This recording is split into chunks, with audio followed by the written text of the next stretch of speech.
ഇന്ന് നമുക്ക് ഒരു കല്ലപ്പം ചുടാം.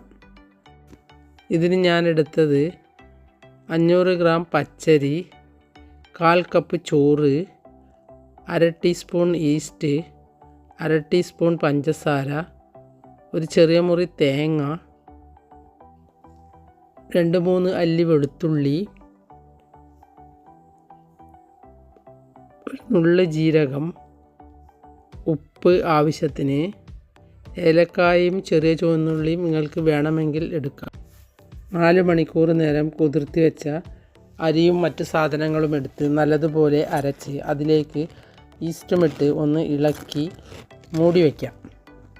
രാത്രി അരച്ച് രാവിലെ ചുട്ടാൽ മതി. ഇനി രാവിലെ അരച്ച് വൈകുന്നേരം ചുട്ടാലും മതി. ഈ മാവ് നല്ലതുപോലെ പൊങ്ങി വരും. ഇത് ഏതാണ്ട് നമ്മുടെ അപ്പത്തിൻ്റെ കൂട്ടുപോലെയാണ് ഉണ്ടാവുക. പക്ഷേ സ്വാദിന് വ്യത്യാസമുണ്ട്, ജീരകമെല്ലാം അരയ്ക്കുന്നതുകൊണ്ട്. ഇനി ഇതിലേക്ക് ആവശ്യത്തിനുള്ള ഉപ്പുമിട്ട് ഇത് ദോശക്കല്ലിൽ ഒരു തവി കോരി ഒഴിച്ച് മൂടി വെച്ചാണ് വേവിച്ചെടുക്കേണ്ടത്. ചെറിയ ചൂടിൽ സാവധാനം ചുട്ടെടുത്താൽ മതി. ഇത് കറിയില്ലാതെ കഴിക്കാനും സ്വാദുണ്ട്.